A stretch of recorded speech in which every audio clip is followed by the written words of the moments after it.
Meet the editors. Hello, good evening. പ്രതിദിന വാർത്താ വിശകലന പരിപാടി മീറ്റ് ദി എഡിറ്റേഴ്സ് ആരംഭിക്കുന്നു. എല്ലാ പ്രിയ പ്രേക്ഷകർക്കും സ്വാഗതം. ഒടുവിൽ അവർ തൊഴിലുറപ്പ് പദ്ധതിയെയും തേടിയെത്തി.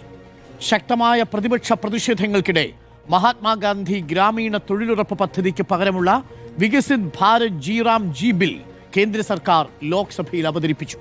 സംസ്ഥാനങ്ങൾക്കുമേൽ വലിയ സാമ്പത്തിക ബാധ്യത അടിച്ചേൽപ്പിക്കുന്ന ബില്ലിനെ കേരളം ശക്തമായി പ്രതിരോധിക്കുമെന്ന് തദ്ദേശ മന്ത്രി MB രാജേഷ് പ്രഖ്യാപിച്ചു.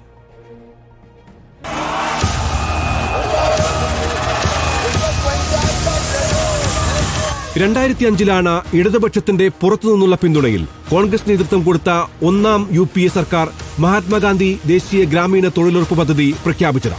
ന്യൂനതകളും പ്രതിസന്ധികളും ഏറെ പറയാനുണ്ടെങ്കിലും 2 പതിറ്റാണ്ടിലേറെയായി കോടാനുകോടി ഇന്ത്യക്കാരുടെ ജീവനോപാധിയായ മഹാത്മാഗാന്ധി തൊഴിലുറപ്പ് ലോകത്തിലെ തന്നെ ഏറ്റവും വലിയ സാമൂഹ്യ സുരക്ഷാ പദ്ധതികളൊന്നാണ്. അധികാരത്തിലെത്തിയ 2014 മുതൽ മഹാത്മാഗാന്ധി തൊഴിലുറപ്പിന്റെ അടിവേരിൽ കത്തിവെച്ചു തുടങ്ങിയ നരേന്ദ്രമോദി സർക്കാർ അടിമുടി മാറ്റമാണ് ഇന്ന് ലോക്സഭയിൽ പ്രഖ്യാപിച്ചത്. माननीय अध्यक्ष महोदय, ये पूरा बिल महात्मा गांधी जी की भावनाओं के अनुरूप है, राम राज की स्थापना के लिए है. സംഘപരിവാർ രാഷ്ട്രീയം എന്നും ശത്രുപക്ഷത്ത് നിർത്തിയ രാഷ്ട്രപിതാവായ മഹാത്മാഗാന്ധിയുടെ പേര് തന്നെ അടർത്തിമാറ്റിയുള്ള VBG റാംജി എന്ന പുതിയ പദ്ധതി തൊഴിലുറപ്പിന്റെ ചരമക്കുറിപ്പെന്നാണ് പ്രതിപക്ഷത്തിന്റെ ആക്ഷേപം. महात्मा गांधी जी मेरे परिवार के नहीं थे, लेकिन मेरे परिवार जैसे ही हैं और इस पूरे देश की यही भावना है सर. 100% കേന്ദ്രാവിഷ്കൃതമായിരുന്ന പദ്ധതിയെ 60-40 അനുപാതത്തിൽ സംസ്ഥാനങ്ങളിലൂടെ കൂടി ബാധ്യതയാക്കുന്നതിലൂടെ കേരളത്തിന് 2000 കോടി രൂപയുടെ അധിക സാമ്പത്തിക ബാധ്യത വരുത്തിവെക്കുമെന്നാണ് വിലയിരുത്തൽ. തൊഴിൽ ദിനങ്ങൾ നാമമാത്രമാക്കിയതടക്കം സാധാരണ മനുഷ്യരുടെ ഉപജീവനത്തിന് നേരെയുള്ള യുദ്ധപ്രഖ്യാപനമാണ് കേന്ദ്ര സർക്കാരിന്റെതെന്നാണ് തദ്ദേശ മന്ത്രി MB രാജേഷിന്റെ പ്രതികരണം. സംസ്ഥാന അവകാശങ്ങൾക്ക് നേരെ നടത്തുന്ന നഗ്നമായിട്ടുള്ള കടന്നാക്രമണത്തിന്റെ, ഒരു മര്യാദയുമില്ലാത്ത കടന്നാക്രമണത്തിന്റെ മറ്റൊരു ഉദാഹരണം കൂടിയാണ്. മഹാത്മാഗാന്ധിയെ വെട്ടി തൊഴിലുറപ്പിനെ അട്ടിമറിക്കുന്നു.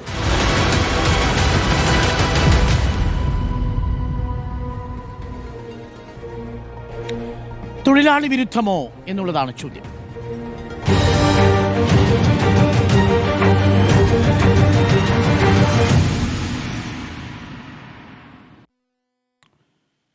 തൊഴിലുറപ്പ് പദ്ധതി ഒരുപക്ഷെ അടുത്ത കാലത്ത് നമ്മുടെ രാജ്യം കണ്ട ഏറ്റവും ഭാവനാസമ്പന്നമായ ഒരു ഡെമോക്രാറ്റിക് സോഷ്യലിസ്റ്റ് പരീക്ഷണമായിരുന്നു.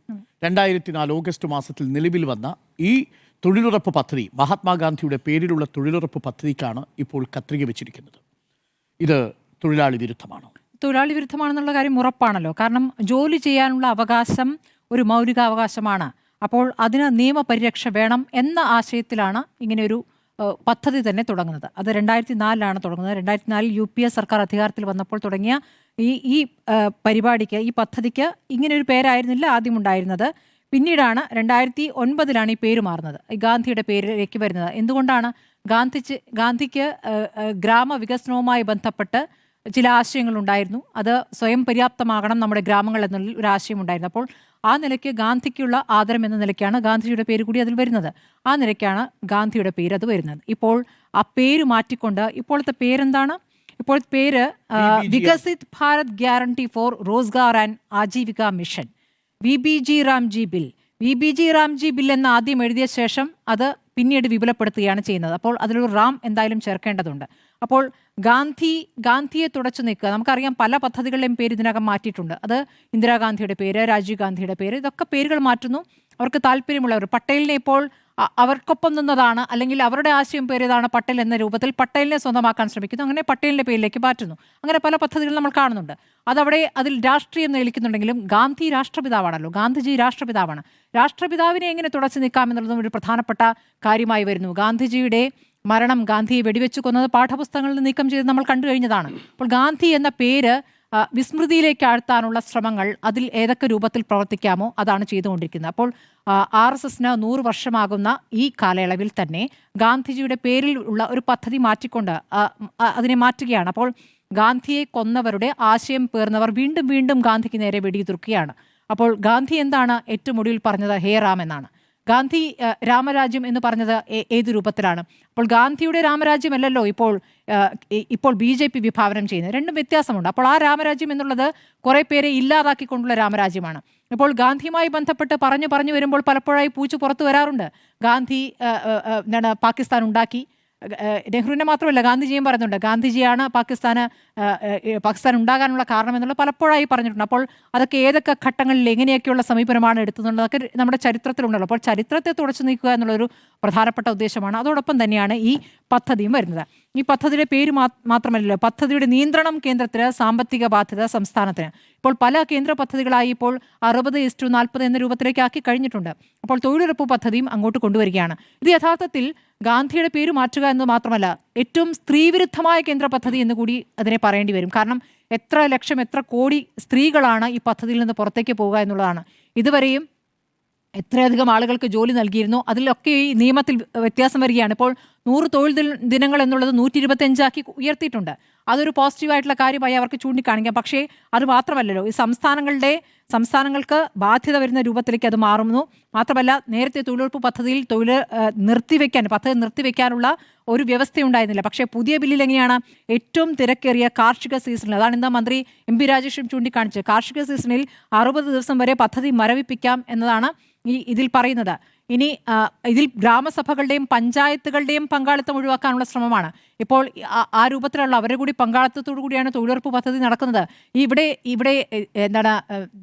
ദരിദ്രരായ പാവപ്പെട്ട സ്ത്രീകൾ അവർക്ക് തൊഴിലുറപ്പ് പദ്ധതി നൽകിയിരുന്ന ഒരു ആശ്വാസം എത്രത്തോളമായിരുന്നു. ഞങ്ങൾക്ക് തൊഴിലുറപ്പ് പദ്ധതിയുണ്ട്, അതിൽ കിട്ടുന്ന കൂലിയുണ്ട് എന്നുള്ളത് എത്ര സന്തോഷത്തോടു കൂടിയാണ് അവർ പറഞ്ഞത്.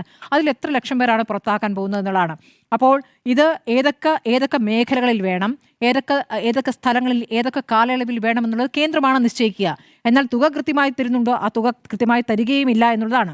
അപ്പോൾ ബില്ലിനെ ഇപ്പോൾ ഇന്ത്യയിൽ എത്ര കക്ഷികൾ പിന്തുണയ്ക്കുന്നുണ്ട്? പദ്ധതി വെറുമൊരു തൊഴിൽദാതാവിൽ നിന്നും ഗ്രാമീണ ആസ്തി നിർമ്മാണത്തിൻ്റെയും ഉപജീവന വികസനത്തിൻ്റെയും മിഷനായി മാറ്റുകയാണ് ലക്ഷ്യമെന്ന് പറയുന്നു.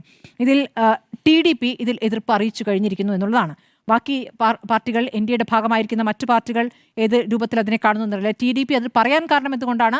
സംസ്ഥാനങ്ങൾക്ക് മേൽ കൂടുതൽ ബാധ്യത എന്നതുകൊണ്ടാണ്. അപ്പോൾ ബില്ലിനെ എതിർക്കുന്നത് കോൺഗ്രസ് അടക്കം പ്രതിപക്ഷ കക്ഷികളെല്ലാം തന്നെ ബില്ലിനെ എതിർക്കുന്നുണ്ട്.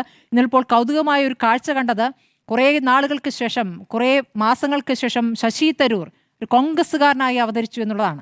ശശി തരൂർ ഇന്ന് ഗാന്ധിക്ക് വേണ്ടി, അല്ലെങ്കിൽ ഈ പദ്ധതി എന്താണ് വിഭാവനം ചെയ്യുന്നതൊക്കെ നല്ല ഭംഗിയായി തന്നെ അദ്ദേഹത്തിൻ്റെ പ്രസംഗ പാഠവും ഇന്ന് പാർലമെന്റിൽ കണ്ടു. കോൺഗ്രസ്സുകാർക്ക് ആശ്വസിക്കാം. കഴിഞ്ഞ ദിവസം പോലും അദ്ദേഹം രാഹുൽ ഗാന്ധിക്കെതിരെ നടത്തിയിരുന്ന പ്രസ്താവന നമ്മുടെ മുന്നിലുണ്ട്. അപ്പോൾ അത് ഒരു പ്രധാനപ്പെട്ട കാര്യമായി കാണുന്നു. ഇനിയിപ്പോൾ ഇന്ന് രാഹുൽ ഗാന്ധി പാർലമെന്റിലില്ല, അതുകൊണ്ടായിരിക്കും. പ്രിയങ്ക ഗാന്ധി സംസാരിച്ചിട്ടുണ്ട്. സംസ്ഥാനത്ത് പ്രതിവർഷം ശരാശരി 4000 കോടി ചെലവ് വരുന്ന പദ്ധതിയാണ്. ഇനി ആകെ ചെലവിൻ്റെ 40% സംസ്ഥാനങ്ങൾ വഹിക്കണമെന്ന് പറയുമ്പോൾ കേരളത്തെ സംബന്ധിച്ചത് 1600 കോടി വഹിക്കേണ്ടി വരും. പുറമെ അലവൻസും നഷ്ടപരിഹാരം പൂർണ്ണമായും സംസ്ഥാനം വഹിക്കണം. കേരളത്തിന് 1600 കോടിയുടെ അധിക ബാധ്യതയാണ് വരുന്നത് എന്നുള്ളതാണ്. ഇനി ഈ പദ്ധതി നേരത്തെ തന്നെ ആളുകളെ ഒഴിവാക്കാനുള്ള ശ്രമങ്ങൾ നേരത്തെ നടത്തിയിട്ടുണ്ട്. 2022-23, 2023-24 സാമ്പത്തിക വർഷങ്ങളിൽ രാജ്യത്താകെ 7.8 കോടി തൊഴിലാളികളെ പുറത്താക്കിയെന്ന് ലിപ്ടെക് ഇന്ത്യ പഠനത്തിൽ പറയുന്നുണ്ട്. 2022-23 5.40 കോടി തൊഴിലാളികളും 2023-24 2.37 കോടി തൊഴിലാളികളും പദ്ധതിയിൽ നിന്ന് ഇതിനകം പുറത്തായിട്ടുണ്ട് എന്നുള്ളതാണ്. അപ്പോൾ UPA സർക്കാർ ഇറങ്ങി, NDA സർക്കാർ വന്നപ്പോൾ തന്നെ ഘട്ടം ഘട്ടമായി കുടിശ്ശിക ഭീമമായി ഉയർത്തുന്നു എന്നുള്ളതാണ്. ബജറ്റ് വിഹിതം കുറയ്ക്കുന്നു. അങ്ങനെയാണ് നമ്മുടെ സംസ്ഥാന സർക്കാരിനെ അടക്കം, കേരളത്തിലാണല്ലോ ഏറ്റവും കൂടുതലായി നടപ്പാക്കുന്നത്, കേരളം, ഹരിയാന ഉള്ള സംസ്ഥാനങ്ങൾ നടപ്പാക്കുന്നു. അപ്പോൾ ഈ സംസ്ഥാനങ്ങൾക്ക് ഏത് രൂപത്തിലാണ് ബാധ്യത ഉണ്ടാകുന്ന ഒരു പ്രധാനപ്പെട്ട വിഷയമാണ്. ഈ സാമ്പത്തിക വർഷത്തിൽ തൊഴിലുറപ്പിനായി ബജറ്റിൽ നീക്കിവെച്ചത് 86,000 കോടി രൂപയാണ്. കഴിഞ്ഞ ബജറ്റിലും ഇതേ തുക തന്നെയായിരുന്നു പ്രഖ്യാപിച്ചിരുന്നത് എന്നുള്ളതാണ്. ഇങ്ങനെ വലിയ രീതിയിലുള്ള കുടിശ്ശിക വരുന്നു. അപ്പോൾ ബജറ്റ് വിഹിതത്തിലെ 4/1 കുടിശ്ശിക വീട്ടാൻ വിനിയോഗിക്കണമെന്നുള്ളതാണ് നമ്മുടെ സംസ്ഥാനത്തെ സംബന്ധിച്ചുള്ള ഒരു വിഷയമായി വരുന്നത്. ഇനി ഇതിൽ പ്രതിഷേധിക്കുന്ന രാഷ്ട്രീയ പാർട്ടികളുടെ നിലപാട്, ഇപ്പോൾ പാർലമെന്റിലെ പ്രതിഷേധം നമ്മൾ കണ്ടു. പാർലമെന്റിൽ MP-മാർ പ്രതിഷേധിക്കുമ്പോൾ ഇന്നലെ ബില്ല് കൊണ്ടുവരുന്നു, ഇന്നലെ ബഹളത്തെ തുടർന്ന് പിരിഞ്ഞു. ഇന്നിപ്പോൾ അത് നടപ്പാക്കാനായി പോകുമ്പോൾ പ്രതിപക്ഷത്തെ MP-മാർ അത് വിശദമായി അവരുടെ എതിർപ്പ് എന്താണ് എന്നുള്ള കാര്യം വിശദീകരിക്കുമ്പോൾ പാർലമെന്ററി കാര്യമന്ത്രി കിരൺ റിജിജു പറയുന്നത്, ഇങ്ങനെ ദീർഘനേരം നൽകാനാവില്ല, കൂടുതൽ ചർച്ച പാടില്ല, ചർച്ചയ്ക്കുള്ള സ്ഥലമല്ല പാർലമെന്റ് എന്നുള്ളതാണ്. പാർലമെന്റ് തുടങ്ങുമ്പോൾ ദിവസം തന്നെ നമ്മൾ കണ്ടതാണ്, പ്രധാനമന്ത്രി ഇതിപ്പോൾ സ്ഥിരം പരിപാടിയായിട്ടുണ്ട്. ശൈത്യകാല സമ്മേളനം തുടങ്ങുമ്പോൾ, ഓരോ സമ്മേളനം തുടങ്ങുമ്പോൾ അദ്ദേഹം പാർലമെന്റിന് മുന്നിൽ നിന്ന് പ്രസംഗിക്കുന്നത് വെറുതെ ബഹളം വെക്കരുത്, അതിനകത്ത് മിണ്ടാതിരിക്കണം. അപ്പോൾ മിണ്ടാതിരിക്കുന്ന പ്രതിപക്ഷമാണ് ഭരണപക്ഷം സങ്കല്പിക്കുന്നത് അല്ലെങ്കിൽ ആഗ്രഹിക്കുന്നത്. ആ രൂപത്തിലേക്ക് പ്രതിപക്ഷം വന്നിട്ടില്ല എന്നുള്ളൊരു യാഥാർത്ഥ്യമാണ്. ആ ബഹളം പ്രതിഷേധമാണ്, പ്രതികരണമാണ്. ആ പ്രതികരണം ഇന്ന് കൃത്യമായി പുറത്തും അകത്തും. പക്ഷേ ഇടത് എംപിമാർ പുറത്ത് പ്രതിഷേധിക്കുമ്പോൾ അവിടെ കോൺഗ്രസ് എംപിമാരെ കണ്ടില്ല. കോൺഗ്രസ് എംപിമാർ അകത്ത് ഗാന്ധിയുടെ ചിത്രം എന്തിക്കൊണ്ടുള്ള പ്രതിഷേധമാണ്. ഇതാണ് ഒരു പ്രശ്നം. പ്രതിപക്ഷം ഐക്യത്തോടുകൂടി പ്രതിഷേധിക്കുക എന്നതിനപ്പുറം ഒരു വലിയ സമരത്തിലേക്ക്, നമ്മൾ കേരളം രാജ്യം കണ്ട കർഷക സമരം പോലെയുള്ള ഒരു വലിയ പ്രക്ഷോഭത്തിലേക്കൊക്കെ പോകേണ്ടതാണ്. കാരണം അടിസ്ഥാന വർഗത്തെ, ഏറ്റവും ദരിദ്രരിൽ ദരിദ്രരായ പാവങ്ങളായ സ്ത്രീകളെയാണ് ഏറ്റവും ഇത് ശാക്തീകരിച്ചിരുന്നത്. ആ തൊഴിലുറപ്പ് പദ്ധതിയാണിപ്പോൾ തൊഴിലുറപ്പില്ലാത്തൊരു പദ്ധതിയായി മാറുന്നത് എന്നുള്ളതാണ് എനിക്ക് പറയാനുള്ളത്. ഓക്കെ, ഒരു ഇടവേളയ്ക്ക് ശേഷം തിരികെ വരാം. നമുക്കൊപ്പം ചർച്ചയിൽ പിയാസുൽ കൂടി ചേരുന്നുണ്ട് ഡൽഹിയിൽ നിന്നും. Welcome Piyasul, good evening. ഇന്ന് പാർലമെന്റിൽ അവതരിപ്പിച്ച പുതിയ തൊഴിലുറപ്പ് ഭേദഗതി ബിൽ തൊഴിലാളി വിരുദ്ധമോ എന്നുള്ളതാണ് ചോദ്യം. ജിമ്മി, ഇന്ന് പാർലമെന്റിലെ ഏറ്റവും പ്രധാനപ്പെട്ട വിവാദം മഹാത്മാഗാന്ധിയുടെ പേര് മാറ്റി രാമൻ്റെ പേര് കൊണ്ടുവന്നു. അതിനെ ചൊല്ലിയാണ് ഏറ്റവും കൂടുതൽ വാദവിപ്രതിവാദങ്ങൾ. ഇപ്പോൾ നിങ്ങൾ സോഷ്യൽ മീഡിയ നോക്കിയാൽ അതുതന്നെയാണ്. സത്യത്തിൽ ഇതൊരു ഡൈവേർഷൻ ടാക്ടിക്സാണ്. മഹാത്മാഗാന്ധിയുടെ പേരിൽ 100 200 എത്ര പദ്ധതി ഉണ്ടെന്ന് നമുക്ക് തന്നെ അറിയില്ല. ഇന്ത്യ മൊത്തം കൂട്ടിയത് ഒരു 1000 പദ്ധതിയെങ്കിലും കാണും. അതുകൊണ്ട് മഹാത്മാഗാന്ധിയുടെ പേരുണ്ടെങ്കിൽ എന്ത്, പേരില്ലെങ്കിൽ എന്ത്, രാമൻ്റെ പേര് വന്നാലെന്ത്, രാമൻ്റെ പേര് വന്നില്ലെങ്കിൽ എന്ത്, അതല്ല വിഷയം. റൂറൽ ഹെൽത്ത് മിഷൻ എന്ന് പറയുന്ന ഒരു വലിയ സ്കീം സാധാരണക്കാരായ തൊഴിലാളികൾക്ക് 100 ദിവസമെങ്കിലും എനിക്ക് ജോലി വേണമെന്ന് പറഞ്ഞാൽ 100 ദിവസം ജോലി കൊടുത്തിരിക്കണം. അങ്ങനെ ഒരു സ്കീം നശിപ്പിക്കാനായി സർക്കാർ തീരുമാനിക്കുകയും സത്യത്തിൽ രാമനെ കളിയാക്കാനാണ് കേട്ടോ, രാമൻ്റെ വാക്കുകൾ അതിനകത്ത് ചേർത്ത് വെച്ച് ആ പദ്ധതിയെ കൊളവാക്കുകയാണ്. സത്യത്തിൽ എന്തുകൊണ്ട് അങ്ങനെ ഒരു പദ്ധതി വന്നു, അതെന്തിനാണ് സർക്കാർ ഉദ്ദേശിച്ചത് എന്നുള്ളതാണ് അതിനകത്ത് അടിസ്ഥാന പ്രശ്നം. അൺസ്കിൽഡ് ആയിട്ടുള്ള സാധാരണ തൊഴിലാളികൾക്ക് കിട്ടുന്ന ഈ സ്കീമിൻ്റെ കീഴിലുള്ള തുക അത് 100% കേന്ദ്ര സർക്കാർ തന്നെ കൊടുക്കും. ഉപകരണങ്ങളുടെ മുതൽ മുടക്കിൽ 75% കേന്ദ്ര സർക്കാർ തന്നെ കൊടുക്കും. ഇതാണ് ഈ സ്കീമിൻ്റെ അടിസ്ഥാനം. പൂർണ്ണമായും 100% കേന്ദ്ര സർക്കാർ കൊടുക്കുന്നതല്ല. ഇങ്ങനെ നടന്നുകൊണ്ടിരിക്കുന്ന ഒരു പദ്ധതി, ആ പദ്ധതി ഇനി മുതൽ 60% കേന്ദ്രം കൊടുക്കൂ എന്നുള്ളതാണ് തീരുമാനം. അതായത് 60% കേന്ദ്രം കൊടുക്കും, 40% സംസ്ഥാനങ്ങൾ വഹിക്കണം. വളരെ വിദഗ്ധമായി ഈ പദ്ധതിയെ പൊളിക്കാൻ വേണ്ടിയിട്ടാണ് ചെയ്യുന്നത്. എന്താണ് കാരണമെന്നറിയാമോ? ഒരു വർഷം ശരാശരി, ഇപ്പോൾ കേരളം ഒരു വളരെ ചെറിയ സംസ്ഥാനമാണ്.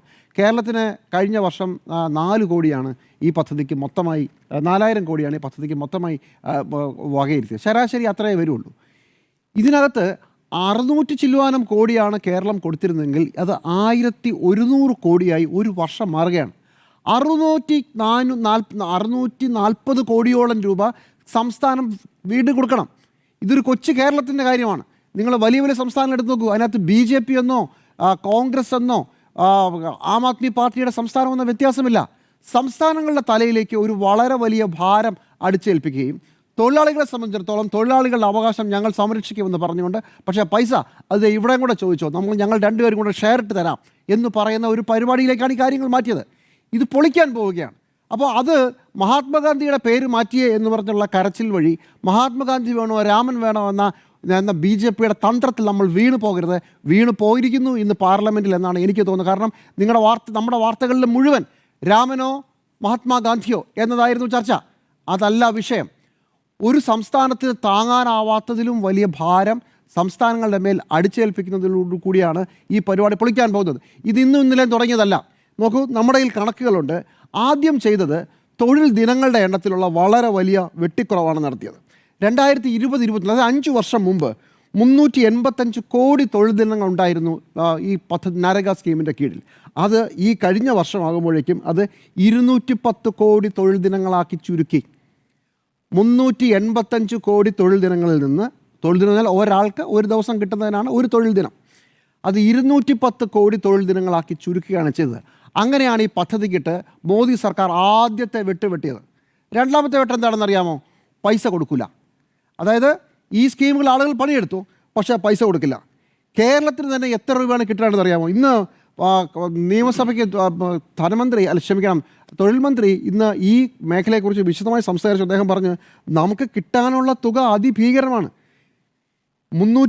321 കോടി, 3221, 3854, അങ്ങനെ ഓരോരോ സമയത്ത് ഓരോരോ കാലത്ത് കോടികളുടെ കുടിശ്ശികയാണ് വരുത്തിയിരിക്കുന്നത്. 826 കോടി ഇപ്പോൾ തന്നെ കിട്ടാനുണ്ട്.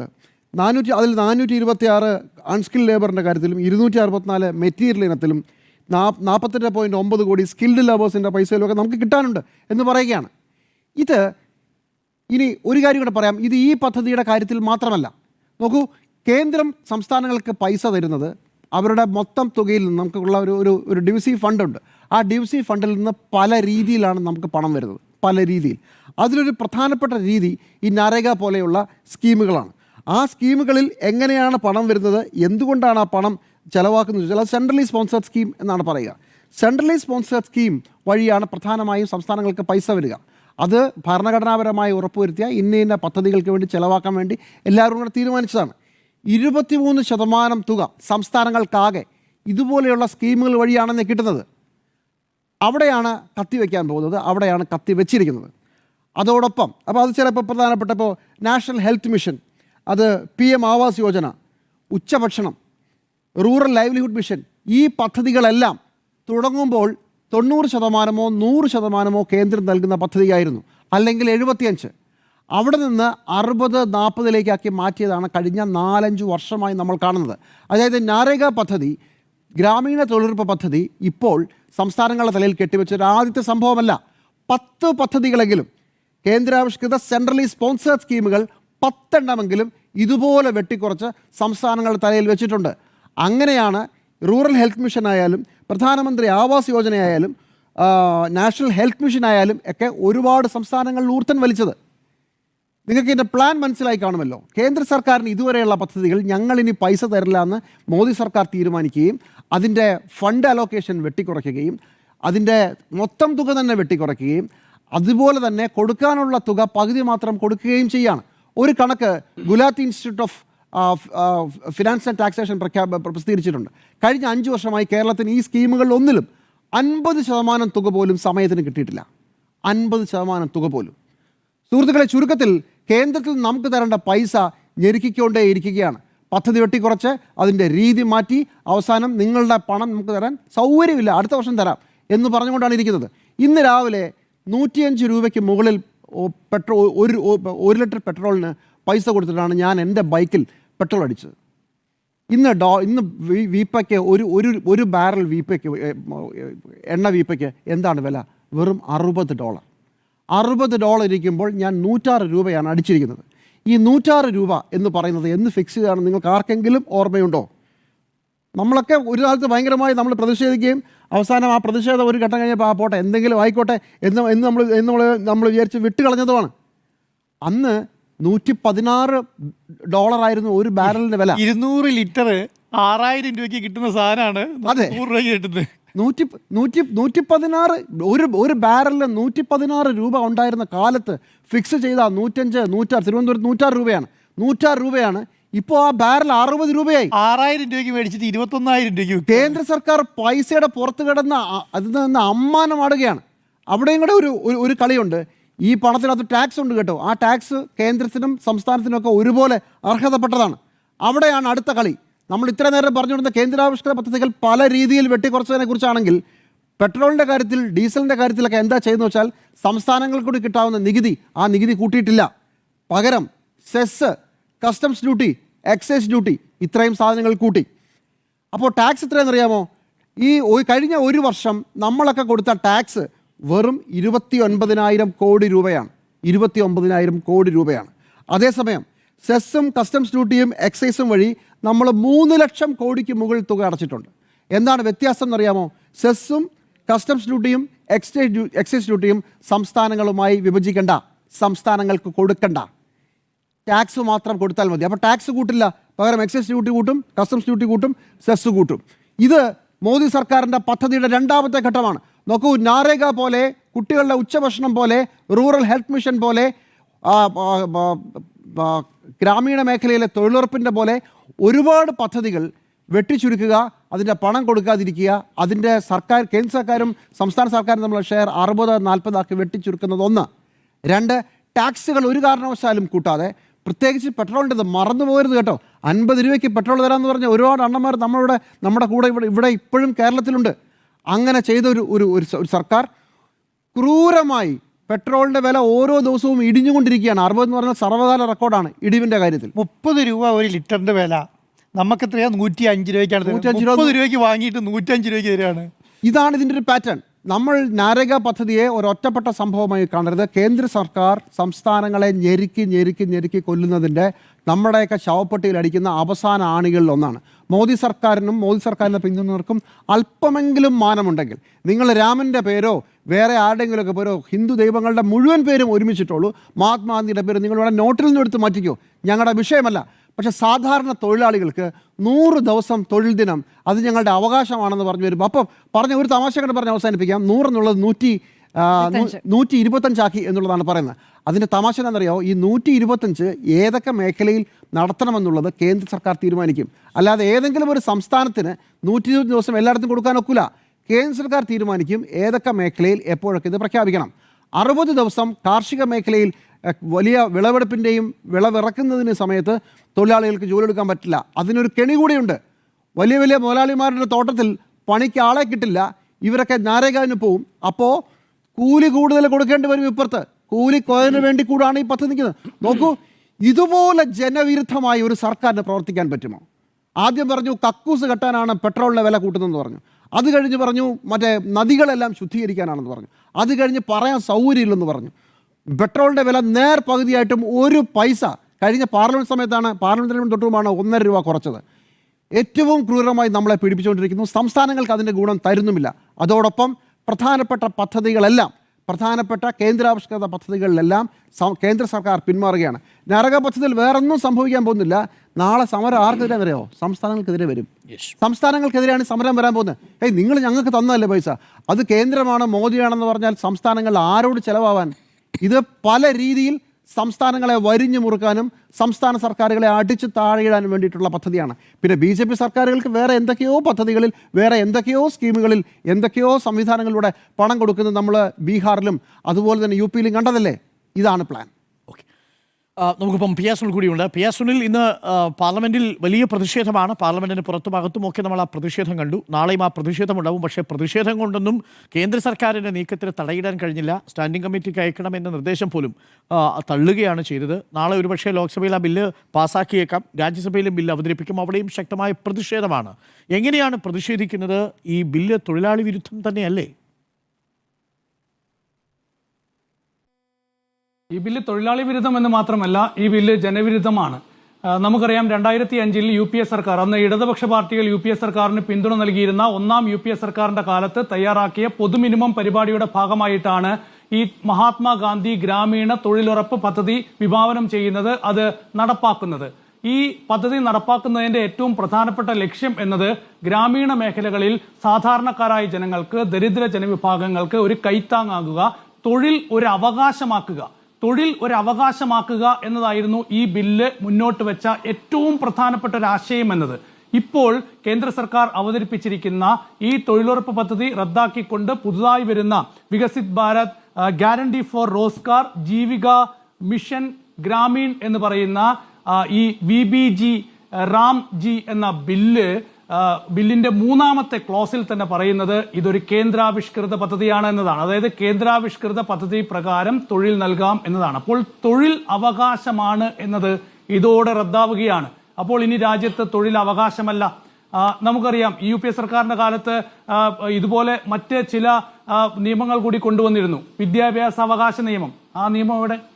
അതുപോലെ ഭക്ഷ്യ സുരക്ഷാ നിയമം, അത് പ്രധാനമന്ത്രി ഗരീബ് കല്യാൺ യോജനയായി മാറി. അപ്പോൾ ഈ പദ്ധതികളെല്ലാം കേന്ദ്രാവിഷ്കൃത പദ്ധതികളാക്കി മാറ്റുകയാണ്. അപ്പോൾ ഈ പദ്ധതികൾക്കൊക്കെ തന്നെ ഇതുവരെ കൊടുത്തുകൊണ്ടിരുന്ന തുക എന്നത് ഒരു വലിയ ബാധ്യതയായിട്ടാണ് സർക്കാർ കാണുന്നത്. അപ്പോൾ ആ ബാധ്യത ഒഴിവാക്കുന്നതിന്റെ ഭാഗമായി ഇതിന്റെ സാമ്പത്തിക ഭാരം സംസ്ഥാനങ്ങൾക്ക് മേൽ കൂടി കെട്ടിവെക്കുക. സ്വാഭാവികമായും ഇത് ക്രമേണ ഇതിന്റെ ശ്വാസം നിലച്ച് ഇത് ഇല്ലാതാകുന്ന ഒരു സാഹചര്യത്തിലേക്ക് വരും. നമുക്ക് ഈ പദ്ധതിയുടെ ഭാഗമായിട്ട് 60-40% സാമ്പത്തിക ഷെയറാണല്ലോ ഈ പദ്ധതി പ്രധാനമായും പറയുന്നത്. 40% തുക ഇനി സംസ്ഥാന സർക്കാർ നൽകിയാലേ തൊഴിലുറപ്പ് പദ്ധതിയുടെ ഭാഗമായി ഇനി കൂലി നൽകാൻ പറ്റുകയുള്ളൂ. നിലവിൽ 90%, ഏതാണ്ട് 100% കൂലിയും പിന്നെ മെറ്റീരിയൽ കോസ്റ്റ് ഇനത്തിൽ 75% കിട്ടും. ഏതാണ്ട് ഒരു 100% വരെ കേന്ദ്ര സർക്കാരിന്റെ ഒരു സാമ്പത്തിക സഹായത്തിലാണ് തൊഴിലുറപ്പ് പദ്ധതിക്ക് ഇപ്പോൾ കൂലി നൽകുന്നത്. ഇനി 40% കൂലി നൽകണം എന്ന് വരുമ്പോൾ ഏത് സംസ്ഥാന സർക്കാർ ഇനി തൊഴിലാളികൾക്ക് കൂലി നൽകാൻ, ഈ ഒരു പണി നൽകാൻ തയ്യാറാകും? ഇതിൽ നിന്ന് പരമാവധി വിട്ടുനിൽക്കാനല്ലേ സംസ്ഥാന സർക്കാരുകൾ ശ്രമിക്കുക? കാരണം ഇപ്പോൾ കേരളത്തിന് 5000 കോടി രൂപയാണ് ഒരു മാസം ഈ തൊഴിലുറപ്പ് പദ്ധതി നടപ്പാക്കാനായി ആകെ ചെലവാകുന്നതെങ്കിൽ, ആ തുകയാണ് കേന്ദ്ര സർക്കാരിൽ നിന്ന് ലഭിച്ചുകൊണ്ടിരുന്നത് എങ്കിൽ ഇനി 2000 കോടി രൂപ സംസ്ഥാന സർക്കാർ കണ്ടെത്തണം. അപ്പോൾ 2000 കോടി രൂപ എന്നത് സംസ്ഥാന സർക്കാരിന്റെ അധിക ബാധ്യതയായി മാറുകയാണ്. അപ്പോൾ അങ്ങനെ ഒരു അധിക ബാധ്യത ഏറ്റെടുക്കാൻ ഇനി സംസ്ഥാന സർക്കാരുകൾ തയ്യാറാകുമോ എന്നതാണ് ഏറ്റവും പ്രധാനപ്പെട്ട ചോദ്യം. ഈ പദ്ധതിയിലെ ഏറ്റവും അപകടകരമായ 2 വ്യവസ്ഥകൾ ഇതുതന്നെയാണ്. ഒന്ന്, തൊഴിൽ അവകാശമല്ലാതായി മാറുന്നു. 2, സംസ്ഥാന സർക്കാരുകളുടെ മുകളിൽ സംസ്ഥാന സർക്കാരുകളുടെ സാമ്പത്തിക നട്ടെല്ലൊടിക്കുന്ന തരത്തിൽ ഈ ബില്ല് വിഭാവനം ചെയ്തിരിക്കുന്നു എന്നതാണ്. ഇനി മഹാത്മാഗാന്ധിജിയുടെ പേര് ഇന്ന് കേന്ദ്ര കൃഷിമന്ത്രി ശിവരാജ് സിംഗ് ചൗഹാൻ പാർലമെന്റിൽ പറഞ്ഞത് വളരെ രസകരമായ ഒരു മറുപടിയാണ്. അതായത് ഗാന്ധിജി കുടികൊള്ളും, എന്തുകൊണ്ടാണ് ഗാന്ധിജിയുടെ പേര് വെട്ടിയെന്നാണ് ചോദ്യം. അപ്പോൾ പറയുന്നത് ഗാന്ധിജി ഇന്ത്യക്കാരുടെ ഹൃദയത്തിലാണ് കുടികൊള്ളുന്നത്, ഗാന്ധിജിയാണ് രാമരാജ്യം എന്ന ആശയം മുന്നോട്ട് വെച്ചത്, അപ്പോൾ ഗാന്ധിജിയുടെ രാമരാജ്യം നടപ്പാക്കാനാണ് ഞങ്ങൾ ശ്രമിക്കുന്നത് എന്നാണ് ഇന്ന് ശിവരാജ് സിംഗ് ചൗഹാൻ പറഞ്ഞത്. അപ്പോൾ പ്രതിപക്ഷം ചോദിച്ച ഒരു ചോദ്യമുണ്ട്, ഈ റാംജി എന്ന് പറയുന്നത് ഗാന്ധിജി പറഞ്ഞ ഹേറാമിലെ റാമാണോ അതോ ഗാന്ധിജിയെ വധിച്ച നാഥുറാം ഗോഡ്സെയിലെ റാമാണോ എന്നതാണ്. അപ്പോൾ നാഥുറാം ഗോഡ്സെയിലെ റാമിന്റെ രാജ്യമാണോ BJP സർക്കാർ ഈ പുതിയ ബില്ലിലൂടെ ഉണ്ടാക്കാൻ പോകുന്നത് എന്ന ചോദ്യമാണ് പ്രതിപക്ഷം ഉയർത്തുന്നത്. ഏതായാലും ഇതൊരു വലിയ രാഷ്ട്രീയ വിഷയമായി രാജ്യത്ത് മാറും എന്നുള്ള കാര്യത്തിൽ യാതൊരു സംശയവുമില്ല. നമുക്കറിയാം, ഈ സർക്കാർ അധികാരത്തിൽ വന്ന ശേഷം UPA സർക്കാരിന്റെ സിഗ്നേച്ചറുള്ള എല്ലാ പദ്ധതിയും ഈ രീതിയിൽ മാറ്റിയിട്ടുണ്ട്. അതെല്ലാം സംസ്ഥാന സർക്കാരുകൾക്ക് വലിയ ബാധ്യതയായി മാറിയിട്ടുമുണ്ട്. ആ പദ്ധതികൾ ക്രമേണ ഇല്ലാതായി മാറിയിട്ടുമുണ്ട്. ഇവിടെ പെട്രോളിന്റെ കാര്യം ജിമ്മി ചൂണ്ടിക്കാണിച്ചു. പാചകവാതകത്തിന്റെ കാര്യമോ? കോവിഡ് കാലത്തിന് മുൻപ് പാചകവാതകത്തിന് സബ്സിഡി ഉണ്ടായിരുന്നു. ഇപ്പോൾ ആ സബ്സിഡി ഉണ്ടോ? ആ സബ്സിഡി ഉണ്ടായിരുന്നു കൊണ്ട് തന്നെ ഒരു 500 രൂപയ്ക്കൊക്കെ സിലിണ്ടർ കിട്ടുന്ന ഒരു സാഹചര്യം ഈ രാജ്യത്തുണ്ടായിരുന്നു. ഇന്ന് 1000 രൂപയ്ക്ക് മുകളിൽ കൊടുത്തു വേണം ഒരു പാചകവാതക സിലിണ്ടർ ഇന്ന് ഓരോ വീടുകളിലും എത്താൻ, ഉപഭോക്താവിനെത്താൻ. ഈ ഉജ്ജ്വല യോജന വഴിയൊക്കെ തന്നെ വളരെ കുറച്ചു പേർക്ക് മാത്രമാണ് ഇപ്പോൾ ഈ പാചകവാതക സിലിണ്ടർ ഒരു സബ്സിഡി ഇനത്തിൽ കിട്ടുന്നത്. സാധാരണ ജനങ്ങൾക്കുള്ള ആ സബ്സിഡി വെട്ടിക്കുറച്ചു. ഇനി രാസവള സബ്സിഡിയുടെ കാര്യം എടുക്കാം. രാസവള സബ്സിഡി എന്നത് ഓരോ ബഡ്ജറ്റിലും ഘട്ടം ഘട്ടമായി കേന്ദ്ര സർക്കാർ വെട്ടിക്കുറച്ചു. അങ്ങനെ ഇപ്പോൾ കർഷകരെ സംബന്ധിച്ച് അത് വലിയ പ്രതിസന്ധിയായി തുടരുന്നു. നമുക്കറിയാലോ, 1 വർഷം നീണ്ട കർഷകരുടെ സമരമുണ്ടായിരുന്നു. താങ്ങുവില പ്രഖ്യാപിക്കണം എന്നതായിരുന്നു, അതിനൊരു നിയമം കൊണ്ടുവരണം എന്നായിരുന്നു കർഷകരുടെ ആവശ്യം. അത് കേന്ദ്ര സർക്കാർ ചെയ്തില്ല. അപ്പോൾ ഇത്തരത്തിൽ തൊഴിലാളി വിരുദ്ധമായ, കർഷക വിരുദ്ധമായ നിലപാടുകൾ ഈ മോദി സർക്കാരിന്റെ ഭാഗത്ത് നിന്ന് ആവർത്തിച്ച് ഉണ്ടാകുന്നുണ്ട്. അപ്പോഴും ഇതിനെ പ്രതിരോധിച്ചു നിൽക്കാൻ പ്രതിപക്ഷ പാർട്ടികൾക്ക് സാധിക്കാത്ത ഒരു സാഹചര്യം കൂടി ഉണ്ടെന്ന് നമ്മൾ മനസ്സിലാക്കണം. കാരണം ഇതിനെ പ്രതിരോധിച്ച് എത്രത്തോളം മുന്നോട്ട് പോകാൻ കഴിയും. അപ്പോൾ അത് പോകാൻ കഴിയാത്ത ഒരു സാഹചര്യം സർക്കാർ മുതലെടുക്കുകയും ചെയ്യുന്നു എന്ന യാഥാർത്ഥ്യം കൂടിയുണ്ട്. കാരണം ഇന്ന് നോക്കൂ, പാർലമെന്ററി കാര്യമന്ത്രി കിരൺ റിജിജു പാർലമെന്റിൽ പറയുകയാണ്, ഞങ്ങൾ ഈ ബില്ല് കൊണ്ടുവന്നത് പാസ്സാക്കാൻ വേണ്ടിയാണ്, ഞങ്ങൾ ഈ ബില്ല് പാസ്സാക്കുക തന്നെ ചെയ്യും. എന്ന് വെച്ചാൽ ഈ ബില്ല് പാസ്സാക്കും, ഈ ബില്ല് പാർലമെന്റിനെ വേണമെങ്കിൽ അട്ടിമറിച്ച് പാസ്സാക്കുമെന്നുള്ള കൃത്യമായ മെസ്സേജ് പാർലമെന്ററി കാര്യമന്ത്രി തന്നെ പറയുകയാണ്. ഇതൊരു ജനാധിപത്യ സംവിധാനമല്ലേ? ഇവിടെ പ്രതിപക്ഷ പാർട്ടികളില്ലേ? ഈ ബില്ല് ചർച്ച ചെയ്യേണ്ടേ? ഈ ബില്ല് ചർച്ച ചെയ്ത് വിശദമായി വിലയിരുത്തി വേണമെങ്കിൽ സ്റ്റാൻഡിംഗ് കമ്മിറ്റിയിലേക്ക് വിട്ട് അവിടെ വിശദമായി വിലയിരുത്തിയ ശേഷം പ്രതിപക്ഷ പാർട്ടികളുടെ അഭിപ്രായം കേട്ട ശേഷം ഈ ബില്ല് പാസ്സാക്കുന്ന നീക്കത്തിലേക്ക് പോകുന്നതിന് സർക്കാർ എന്താണ് തടസ്സം? പക്ഷെ ധൃതി പിടിച്ച് ഈ ബില്ല് പാസ്സാക്കുക എന്ന നീക്കത്തിലേക്ക് തന്നെയാണ് സർക്കാർ പോകുന്നത്. ഈ പാർലമെന്റ് സമ്മേളനം അവസാനിപ്പിക്കുന്നത് ഈ ബില്ല് പാർലമെന്റിന്റെ ഇരുസഭകളിലും പാസ്സാക്കി തന്നെയായിരിക്കും. വലിയ പ്രതിഷേധമൊക്കെ തന്നെ ഉണ്ടാകും. ആ പ്രതിഷേധങ്ങളൊക്കെ മറികടന്നുകൊണ്ട് ഒരുപക്ഷെ ഒരു ശബ്ദ വോട്ടോടെ ബില്ല് പാസ്സാക്കുന്ന നീക്കത്തിലേക്ക് പോകും. അതല്ല എങ്കിൽ വോട്ടെടുപ്പിലൂടെ ഈ ബില്ല് പാസ്സാക്കുന്ന നീക്കത്തിലേക്ക് സർക്കാർ പോകും. നോക്കൂ, നമ്മൾ ഇപ്പോൾ കാണുന്ന ഈ നീക്കങ്ങളൊക്കെ തന്നെ ഒരു ഏകപക്ഷീയമായ തീരുമാനമാണ്. CAG എന്നൊരു സംവിധാനം ഉണ്ടായിരുന്നു നമ്മുടെ നാട്ടിൽ, അല്ലെ? വിനോദ് റായിക്ക് ശേഷം CAG എന്നൊരു സംവിധാനത്തെ കുറിച്ച് നമ്മൾ ആരെങ്കിലും കേട്ടിട്ടുണ്ട്? ഇപ്പോഴത്തെ CAG ആരെന്ന് ചോദിച്ചാൽ ചിലപ്പോൾ നമുക്ക് അവരുടെ പേര് പോലും അറിയില്ല. സഞ്ജയ് മൂർത്തിയാണ് ഇപ്പോഴത്തെ CAG എന്ന് പറയുന്നത്. വിനോദ് റായിയുടെ റിപ്പോർട്ടുകളൊക്കെ തന്നെയാണ് പണ്ട് ഒരു സർക്കാരിനെ തന്നെ, UPA സർക്കാരിനെ തന്നെ താഴെ വീഴ്ത്തിയത് വിനോദ് റായിയുടെ CAG റിപ്പോർട്ടാണ്. 2014 ശേഷം ഈ രാജ്യത്ത് ഏതെങ്കിലും CAG റിപ്പോർട്ട് ചർച്ചയായിട്ടുണ്ടോ? സർക്കാരിന്റെ സാമ്പത്തിക വിനിയോഗത്തെ കൃത്യമായി അവലോകനം ചെയ്തുകൊണ്ട് ഏതെങ്കിലും റിപ്പോർട്ട് 2014 ശേഷം ദേശീയ തലത്തിൽ ഉണ്ടായിട്ടുണ്ടോ? ആ റിപ്പോർട്ടുകൾ ദേശീയ തലത്തിൽ വലിയ ചർച്ചയായിട്ടുണ്ടോ? ഒരു റിപ്പോർട്ട് പോലുമില്ല. കഴിഞ്ഞ ദിവസമാണ് പാർലമെന്റിൽ ഉന്നയിക്കുന്ന ഒരു സബ്മിഷൻ ഞാൻ കേട്ടത്. അത് കോഴിക്കോട് ജില്ലയിലെ ഒരു ദേശീയപാത പദ്ധതിയുമായി ബന്ധപ്പെട്ട് ഉന്നയിച്ച വിഷയമാണ്. അത് വെങ്കളം അഴിയൂർ ദേശീയപാതയാണ്. ആ ദേശീയപാത പദ്ധതിക്കായിട്ട് 1800 കോടി രൂപയ്ക്കാണ് ആ പദ്ധതി അദാനിക്ക് ടെൻഡർ കൊടുത്തത്. 1800 കോടി രൂപയ്ക്കാണ് ആ ദേശീയപാത പദ്ധതി അദാനിക്ക് ടെൻഡർ കൊടുത്തത്. ആ പദ്ധതി 971 കോടി രൂപയ്ക്ക് അദാനി സബ് ടെൻഡർ കൊടുത്തു. അതായത് അദാനി ടെൻഡർ എടുത്ത പദ്ധതി 971 കോടി രൂപയ്ക്ക് മറ്റ് കമ്പനികൾക്ക് സബ് ടെൻഡർ കൊടുത്തു. ഒരു പണിയും ചെയ്യാതെ വെറും ഒരു പേപ്പർ വർക്ക് മാത്രം നടത്തി 1000 കോടി രൂപയാണ് അദാനിയുടെ കൈകളിലേക്ക് എത്തിയത്. ആരാണ് ഇവിടെ ചോദിക്കാൻ? ഇതാണ് ഇവിടുത്തെ സാഹചര്യം. അപ്പോൾ ഈ രീതിയിൽ ഉള്ള കാര്യങ്ങളാണ് മുന്നോട്ട് പോകുന്നത്. അപ്പോൾ ഈ സംസ്ഥാനങ്ങളുടെ കാര്യമെടുത്താൽ സംസ്ഥാനങ്ങൾക്ക് മേൽ ഇത്തരം പദ്ധതികൾ അടിച്ചേൽപ്പിക്കുന്ന തീരുമാനത്തിലേക്ക് കേന്ദ്ര സർക്കാർ പോകുന്നു. അപ്പോൾ അതിനെതിരെയുള്ള പ്രതിരോധങ്ങൾ ഉണ്ടാകും. പക്ഷെ ആ പ്രതിരോധങ്ങൾക്ക് കരുത്തില്ലാതെ പോകുന്നു എന്നുള്ള കാര്യവും വളരെ പ്രധാനപ്പെട്ടതാണ്. ഏതായാലും ഇപ്പോൾ കോൺഗ്രസ് ഒക്കെ തന്നെ ദേശീയ പ്രക്ഷോഭം പ്രഖ്യാപിച്ചിട്ടുണ്ട്. എല്ലാ പാർട്ടികളും യോജിച്ചൊക്കെ തന്നെ വലിയ ദേശീയ പ്രക്ഷോഭത്തിലേക്ക് നീങ്ങും എന്ന് പറയുന്നുണ്ട്. ഏതായാലും തീക്കൊള്ളി കൊണ്ടാണ് കേന്ദ്ര സർക്കാർ കളിക്കുന്നത് എന്ന കാര്യത്തിൽ യാതൊരു സംശയം വേണ്ട. അതുകൊണ്ട് ഇപ്പോഴത്തെ ഈ നീക്കം തൊഴിലാളി വിരുദ്ധമാണ്, ജനവിരുദ്ധമാണ്. തൊഴിലാളി വിരുദ്ധമോ എന്നതാണ് ചോദ്യം. തൊഴിലാളി വിരുദ്ധം മാത്രമല്ല, ജനവിരുദ്ധമാണ്, അത് ഗാന്ധി വിരുദ്ധമാണ്, അത് ഗാന്ധിയുടെ രാമന് കൂടി വിരുദ്ധമാണ് എന്നുള്ളതാണ്. എന്തുകൊണ്ടാണ് ഈ തൊഴിലുറപ്പ് ഭേദഗതി ബില്ലിനെ ഞാൻ എതിർക്കുന്നത്? നമ്മൾ എതിർക്കേണ്ടത് എന്തുകൊണ്ടാണ്? ഇതല്ലാതെ മറ്റൊന്ന് ഈ കാലഘട്ടത്തിൽ നമ്മൾ പ്രതീക്ഷിച്ചതേയില്ല. പ്രിയപ്പെട്ട പ്രേക്ഷകരെ, നിങ്ങൾക്കറിയാമല്ലോ, ഗാന്ധിജി അന്ന് ബുള്ളറ്റ് കൊണ്ടാണ് വധിച്ചതെങ്കിൽ ഇന്ന് ബില്ലുകൊണ്ട് വീണ്ടും ഒരിക്കൽ കൂടി വധിക്കുന്നു എന്നുള്ളതാണ് നമ്മൾ ഈ തൊഴിലുറപ്പ് ഭേദഗതിയുമായി ബന്ധപ്പെട്ടുള്ള ബില്ലിൻ്റെ ചർച്ചയിൽ ഇന്ന് ആദ്യം മുതൽ നമ്മൾ കണ്ടുകൊണ്ടിരിക്കുന്നത്. ഇന്ന് നമ്മൾ മനസ്സിലാക്കേണ്ട ഒരു കാര്യം, ഗാന്ധി ഘാതകന്റെ പേരിൽ ക്ഷേത്രങ്ങൾ വരുന്ന കാലമാണ്. ഗാന്ധി ഘാതകന്റെ പേരിൽ ക്ഷേത്രങ്ങൾ വരുന്നു എന്ന് മാത്രമല്ല, ഗാന്ധി ഘാതകനായ നാഥുറാം വിനായക് ഗോഡ്സെയുടെ അതേ ദിനത്തിൽ അത് ബലിദാൻ ദിവസമായിട്ട് ആചരിക്കാൻ വേണ്ടിയിട്ട് തീരുമാനിച്ചൊരു നാട്ടിലാണ് നമ്മൾ ഇരിക്കുന്നത്. ഗാന്ധിയുടെ വധത്തിൽ പങ്കെടുത്തുവെന്ന് ആരോപിക്കപ്പെടുകയും പ്രതിചേർക്കപ്പെടുകയും ചെയ്ത സവർക്കറുടെ ചിത്രം ഗാന്ധിയുടെ നേരെ എതിർദിശയിൽ പാർലമെന്റിൽ സ്ഥാപിച്ച കാലത്താണ് നമ്മൾ ഈ വിഷയം ചർച്ച ചെയ്യുന്നത്. അതേ സവർക്കറുടെ 140-ാം ജന്മദിനത്തിലാണ് പുതിയ പാർലമെന്റിന്റെ ഉദ്ഘാടന ദിനമായി തെരഞ്ഞെടുത്തിരിക്കുന്നത്. ഇന്നാട്ടിൽ ആ ഗാന്ധിയെ ഈ മോദി സർക്കാർ വെട്ടാതിരിക്കുമോ എന്നൊരൊറ്റ ചോദ്യമേ ബാക്കിയുള്ളൂ. അതുകൊണ്ട് തന്നെയാണ് ബില്ലിൽ നിന്ന് ഗാന്ധിയെ വെട്ടിയത്, ബില്ലിൻ്റെ സത്തയിൽ നിന്നും ബില്ലിൻ്റെ സാരത്തിൽ നിന്നും ഗാന്ധിയൻ ആശയങ്ങളെയും വെട്ടിയത്.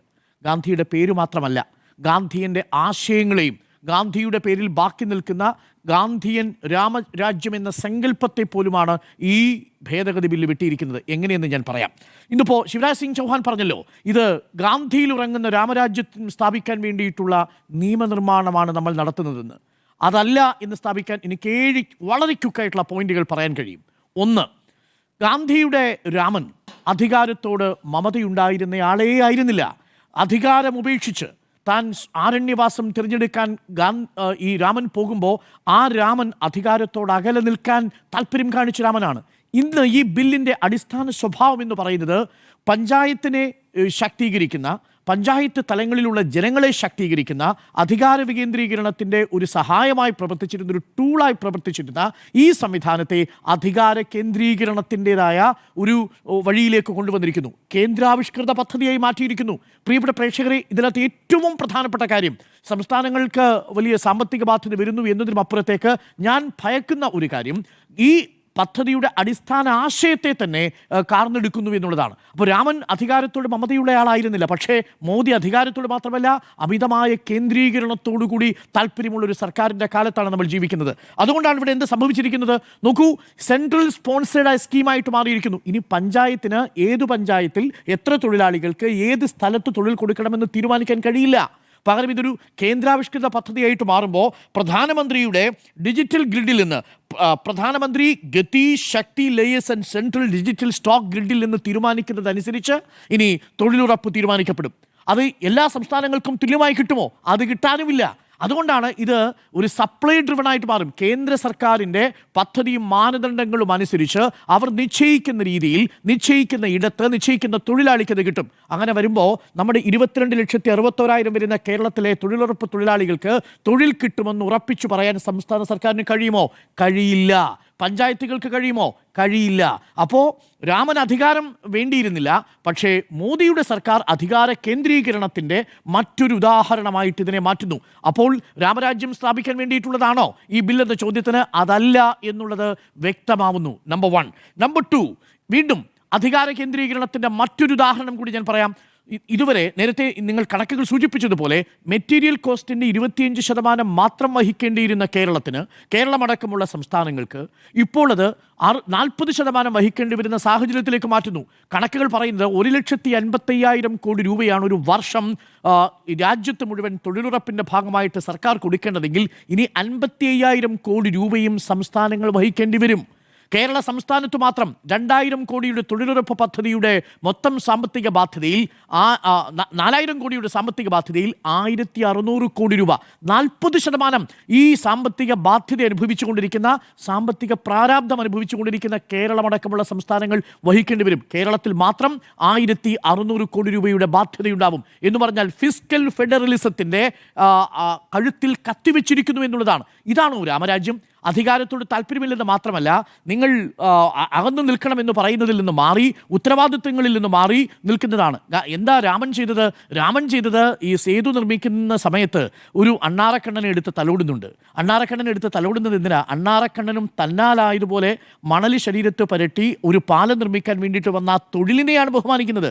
നോക്കൂ, അവിടെ നിന്ന്, അതായത് മറഞ്ഞു നിന്ന് ബാലിയെ തിളച്ചയമ്പിനാൽ കൊല്ലുന്ന രാമനെ അല്ല ഗാന്ധി മനസ്സിൽ കണ്ടത്. പകരം ഒരു ചെറിയ തൊഴിലാണെങ്കിൽ പോലും ഒരു അണ്ണാറക്കണ്ണൻ്റെ തൊഴിലിനെ പോലും ആദരിച്ച് ആ അണ്ണാറക്കണ്ണൻ്റെ ശരീരത്ത് തലോടുന്ന ഒരു രാമനുണ്ട്. ആ രാമനെയാണ് ഇന്ന് യഥാർത്ഥത്തിൽ ഈ ബില്ലിലൂടെ കൊല കഴിച്ചിരിക്കുന്നത് ഈ സർക്കാർ.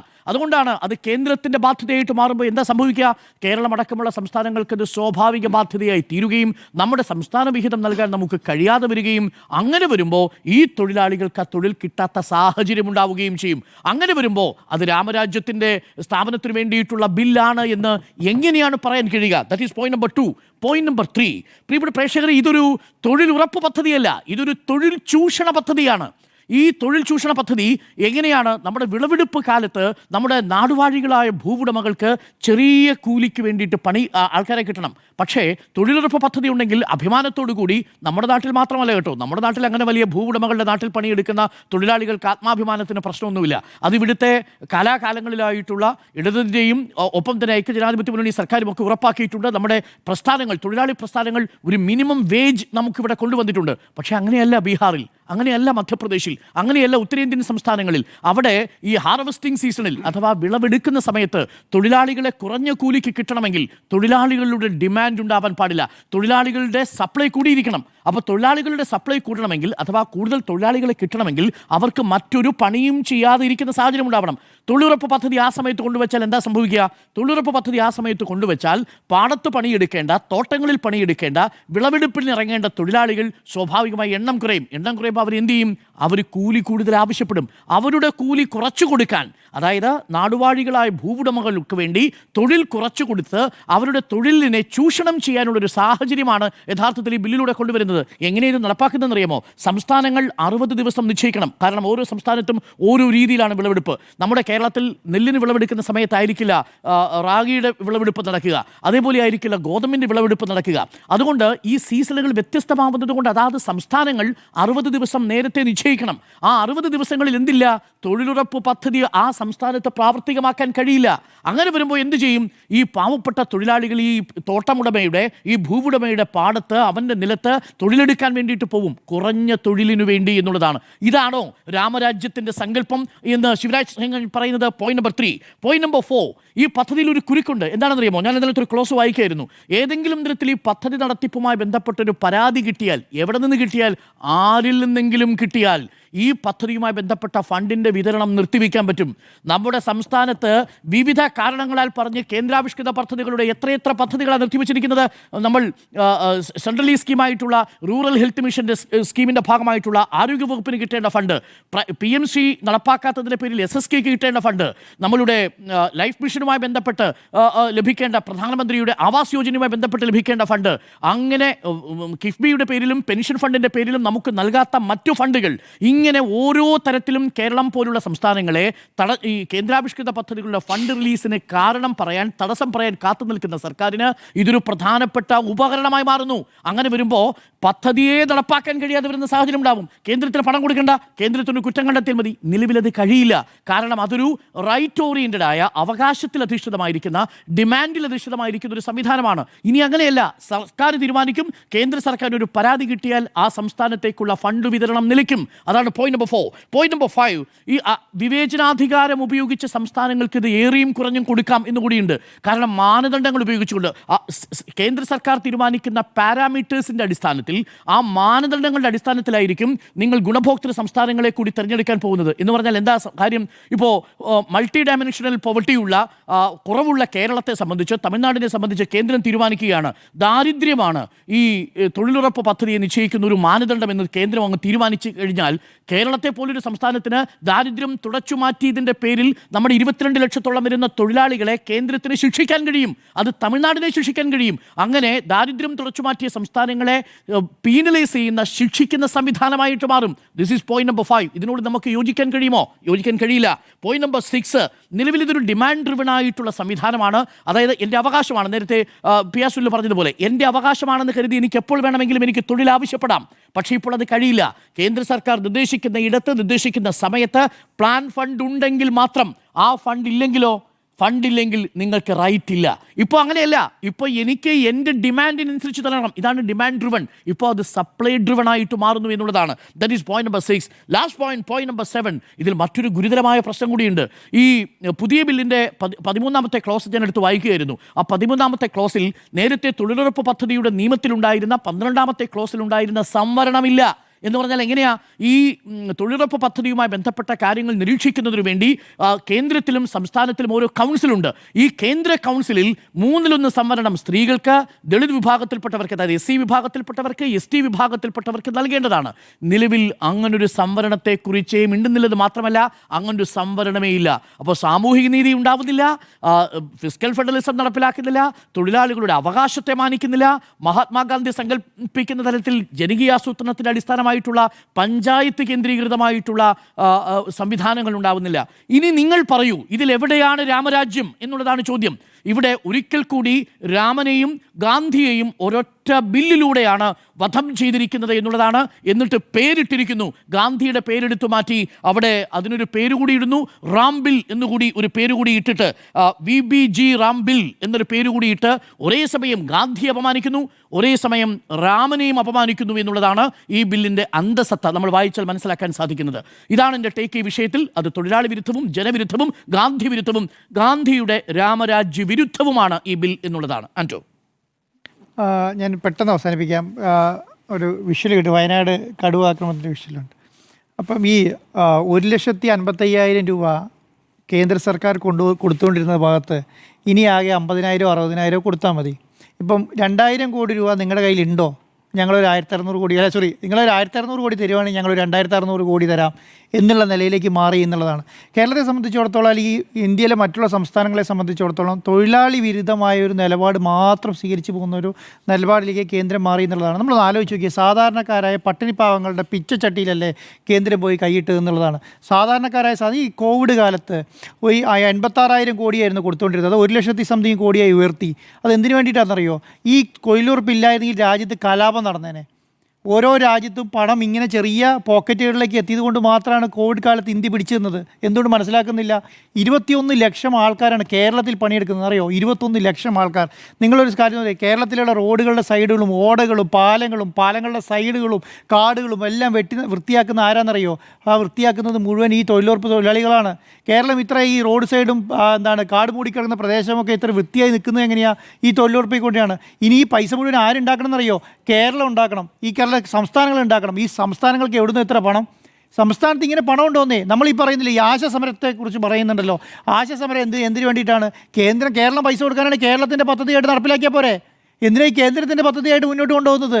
അപ്പോൾ നമ്മളെന്താ പറയുക, എല്ലാത്തിൻ്റെയും വീട് പണിയണോ? നിങ്ങൾക്ക് 60% കെട്ടിവെച്ചോളൂ, 60% കെട്ടിവെച്ചാൽ 40% കെട്ടിവെച്ചോളൂ, 60% ഞങ്ങൾ തരാം എന്ന് പറയാം. പണ്ട് ലോൺ എടുക്കാൻ ചെല്ലുന്ന സമയത്ത് ആധാരം കൊടുക്കുന്നതിൻ്റെ കൂടെ തന്നെ ഈ മുടക്ക് മുതലിൻ്റെ 40% കെട്ടിവെടുക്കുക ബാങ്കുകാർ പറയായിരുന്നു പണ്ട്.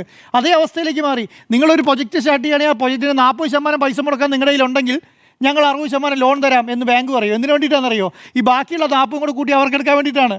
അതുപോലെയാണ് കേന്ദ്രം പറഞ്ഞുകൊണ്ടിരിക്കുന്നത്. കേന്ദ്രം ഇപ്പോൾ എന്താ പറയുന്നത്? നിങ്ങൾ 40% ഉണ്ടെങ്കിൽ ഞങ്ങൾ 60% തരാം. ആരോടാ പറയുന്നത് അറിയോ? പട്ടിണി പാവങ്ങളായ തൊഴിലാളികളോടാണ് പറയുന്നത്. നിങ്ങൾ ഇത് കേരളത്തോടോ സംസ്ഥാന സർക്കാരുകളോടോ അല്ല പറയുന്നത്, ഓരോ സ്റ്റേറ്റ് ഗവൺമെൻറ്റിനോട് പറയാം. സാധാരണക്കാരെ തൊഴിലാളിയോട് പറയും, നിൻ്റെ അടുത്ത് 40% ഉണ്ടെങ്കിൽ ഞാൻ 60% കൂടെ തരാം എന്ന് പറയുകയാണ്. അപ്പോൾ ഒന്ന് ആലോചിച്ച്, കേരളം പോയി നിൽക്കുന്നതാണ്. ഞാൻ നേരത്തെ ജിമ്മി സാർ പറഞ്ഞല്ലോ, 30 രൂപയ്ക്ക് മേടിക്കുന്ന പെട്രോൾ 105 രൂപയ്ക്കാണ് കേന്ദ്രം വിൽക്കുന്നത്.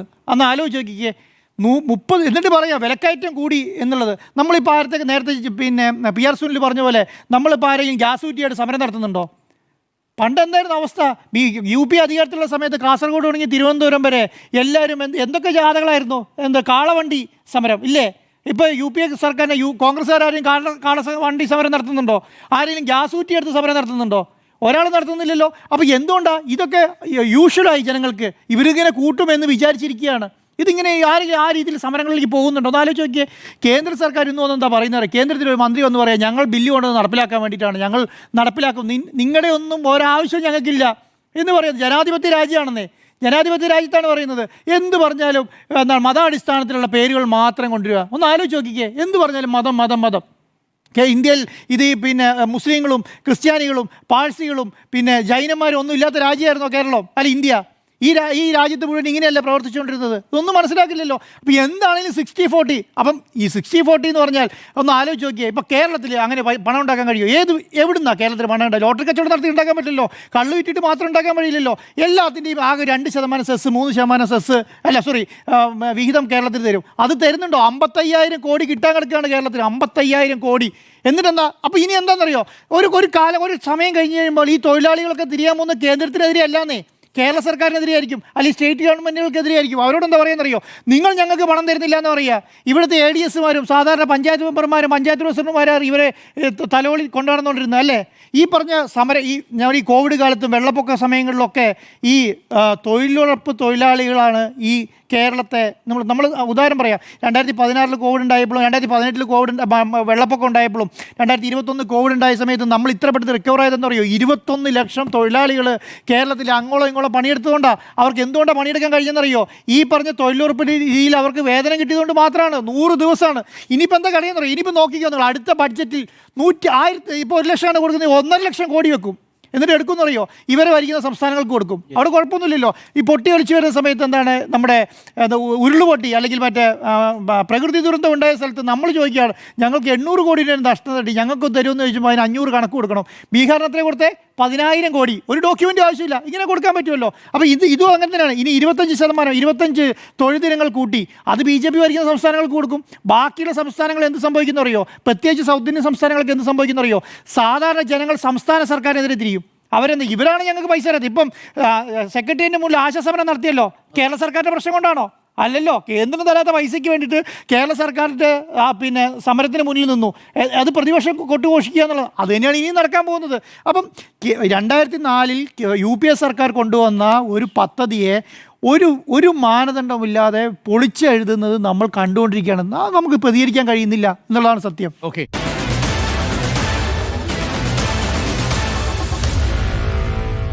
Meet the editors.